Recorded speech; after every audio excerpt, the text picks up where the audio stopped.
Hey, what's up guys? In this video, I'm going to look at the Vans practice kit. I guess it's kind of an aileron-ish, kind of a small wing section, but it's a Vans aircraft practice kit, and I'm just going to kind of go through some footage so that you can see the process that I went through as I created this, and kind of give you some, tips and hints and just things that happened along that journey. All right, so let's jump into the footage. I'll have more for you as we roll this out. Okay, so once that's all cut down, that should fit right in there. These are all lined up, and then it should line flush right here on the front with that wedge, with that trailing wedge thingamajigger bobber. All right, so I'm going to do that with the rest of these, and continue making this video when I've got that done.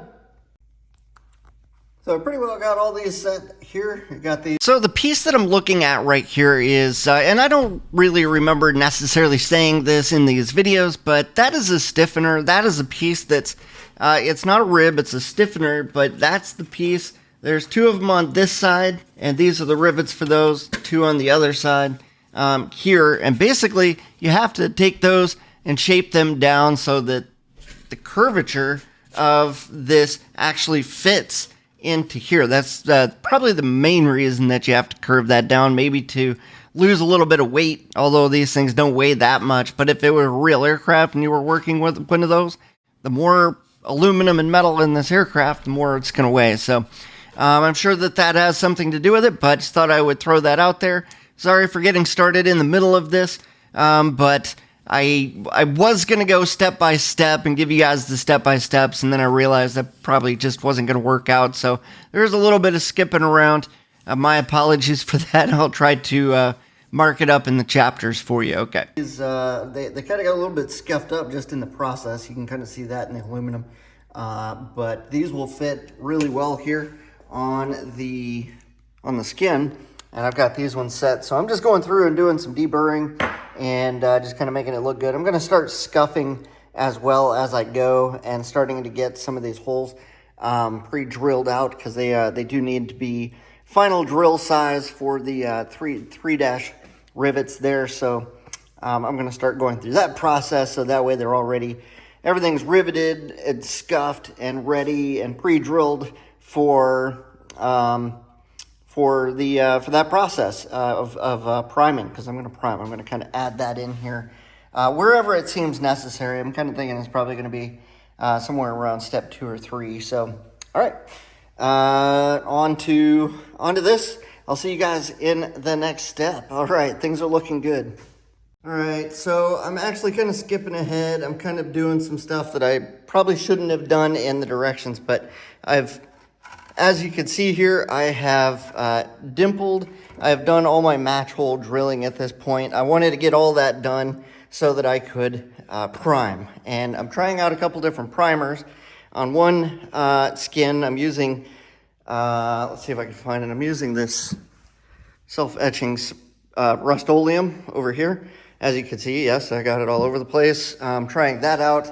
And on another one here, on this one, this is a beige color, but it is the Spray Max 2K Epoxy Primer Beige. So that's like a 2-part primer epoxy.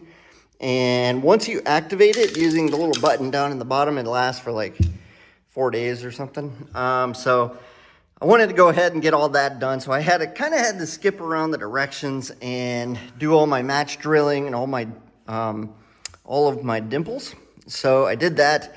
And I am now at the end of step 2, where you kind of put the stiffeners on and back rivet them. They kind of turned out okay. I got a few marks on the bottom of here, and I went ahead and put the black tape. Yes, I'm wearing a robe. It's 2 o'clock in the morning, and I'm out in my garage just doing stuff like this. So I put some tape around the edges because it was creating a kind of a mar, basically. On the edges, you can kind of see it there on the edges there. It was creating an outline, so I was like, that's uncool. So I did the same thing with this one, but I put the tape on there and I got less Mars. So not perfect, but much better. So, all right, that means we are ready to basically go on in the directions to step 3, which is to deburr. I'm basically up to step 2 here. Step 3 was to deburr, use the C-frame to dimple.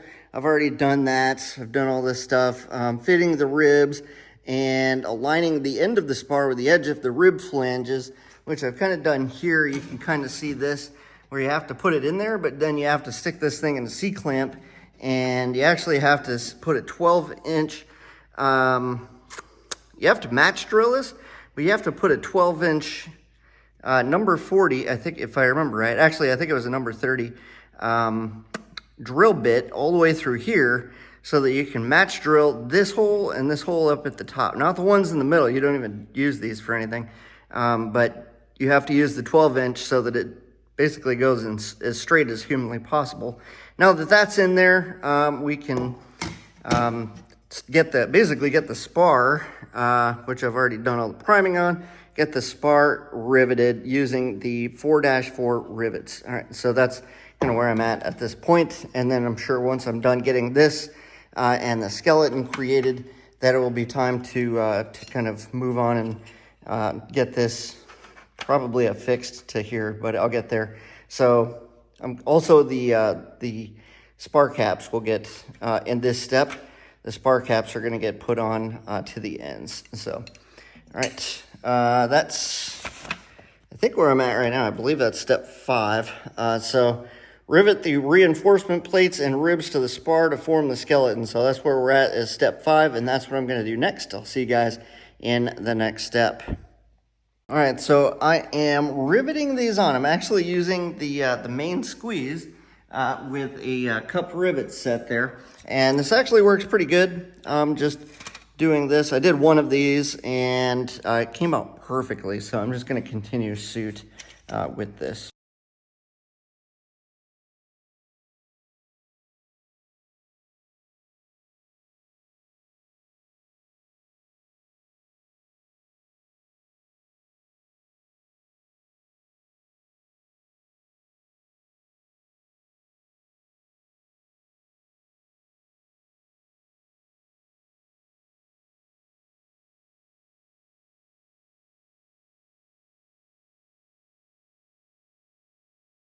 At this point, I actually, you kind of saw me look at the screen or look at the camera like, oh crap, what am I going to do here? And then I start drilling out a rivet. And what happened was, while I was riveting one of the universal head rivets that attached the spar cap to the spar, which should have been a really simple one, but for whatever reason, I got it about halfway in, and it kind of froze like halfway in when I was doing a bucking bar riveting job, and it jacked it up. So I had to drill it out, but the drill out was ugly. It got bad. When I got done, there was it went from a 4- hole, I would say, to about a 5, maybe a 6- hole, and I didn't know what to do. That was like, if you could create an oops rivet for that with a 4- universal head on it, but have the body of a 5 or a 6. I think I needed it. I probably didn't do this the correct way. If I could have, since it was a practice kit, I kind of rolled with it and was like, screw it. When I finally got this thing drilled out and it got bad, I ended up kind of looking at some options, trying to figure out what was best. Ended up just throwing a 4 rivet in there again, and then just doing the rivet job the way that it should have been. It probably did not fill out that hole the way that it should have. It probably should have been a thicker rivet, or potentially, if it were the real aircraft, purchasing a new spar maybe. But I'm early at this point in my stages of learning how to rivet and fix things as I go. So I'm learning things. If you guys have any suggestions on what you would have done for anybody that's following along, definitely let me know down in the comments. I'd love to know what your thoughts are.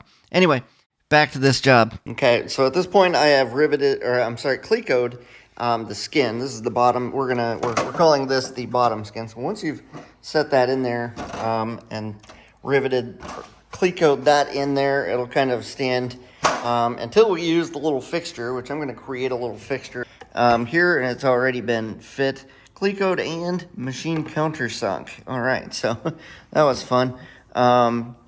Begin near the middle of the spar, drill towards the ends while the skin, okay, we're here. Drill the CP4 trailing edge wedge using the holes. What they were talking about, there is a special kind of a tool that I could get with that, for that, I should say. And that was, let's see if I can find it, this thing here that came from Cleveland Tools. And you can kind of set the trailing edge wedge in there, and then you can use this to assist with the machine countersinking, which didn't really go all that well for me, but we got it to where it is today. So that pretty much brings us up to step 7, although I probably need to stick this on here. I could probably fit that. Step 8, disassemble and deburr. We've already gone through all that process. We've gone through the dimpling process. We combine methods by dimpling first, then enlarging the dimple with the hand deburring tool. I did not end up needing to do that. I only dimpled and maybe slight hand deburring to get it to be a little bit bigger. And they're talking about the spar cap here, or the spar, sorry, here. So I did not, the rivets fit pretty well in there, so I really didn't go any more than I needed to. So that pretty much brings us up to step 9 at this point. Attach the clamping fixture to the work surface, because at this point we're going to flip this thing up and start, I think, riveting or clecoing the other side on there. So at this point, this is going to be the top side, and this is going to end up being clecoed to the, oops, it actually will go the other way, like this. I'm at the point where we're riveting the skin to the spar with the flush rivet set and bucking bar, which is these rivets right here. I don't know if I was supposed to, but I ended up riveting the entire rib section. So hopefully I was supposed to do that, but I don't know. So cleco the bottom skin to the skeleton. And the next thing that we're going to do is try and get some rivets in here in these holes. And I mean, I've got the other side completely open, so I should be able to, at the very least, get to these holes in here. Even with a regular size bucking bar, it should work. So let's give it a shot, see what happens. Okay, I got all the rivets here in the spar. That is this piece right here, the spar, on the back of the initial skin, or this is for the initial skin. Not perfect, got a couple little smileys in there. You can kind of see a little bit of a dent. All right, just a few last notes. That was the last footage that I got, and then the empennage came in, and I just kind of did a wrap-up job on everything that I needed to. So a couple last notes. The trailing edge wedge here, remember, only use the I think it was a 3-5 rivet for the double flush if you guys are doing this. If you use a longer one, I experimented and I ended up with slightly longer ones, and they will not end up right. It'll make the trailing edge wedge, or the whole trailing edge, kind of wavy, and it'll really jack up the way that the rivets look.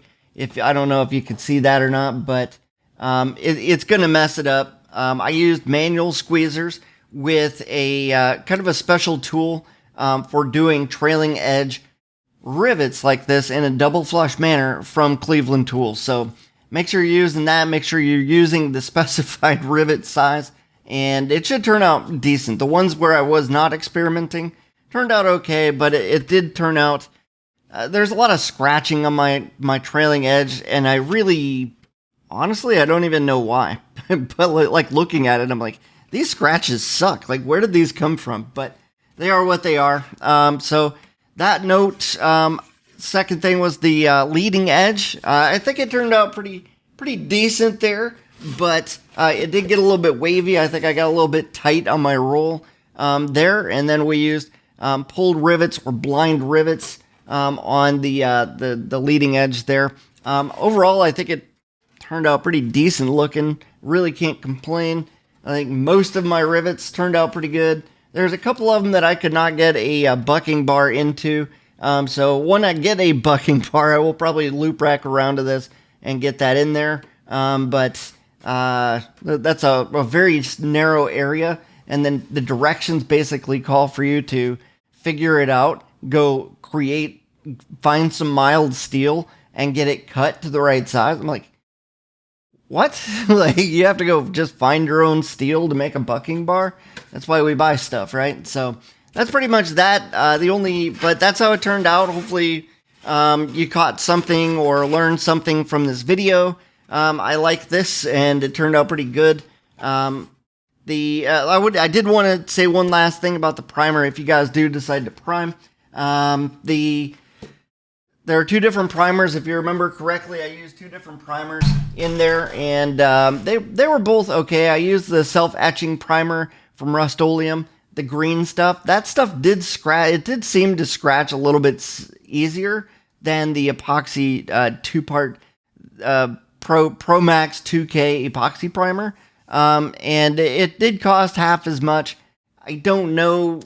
I think if I can find a decent deal in the Pro Max 2K, I'll probably do that. It was about $20 a can as opposed to $10 a can, and if you don't use it within this 4 days time, you basically wasted what you didn't use on that. But I do think that it does seem like it created potentially a better surface to work with. So yeah, that's all I've really got on that. Hopefully you guys have enjoyed that, and let me know if you have any questions or want to add to the conversation. Hit me up in the comments, and I'll see you guys in another video. Take care.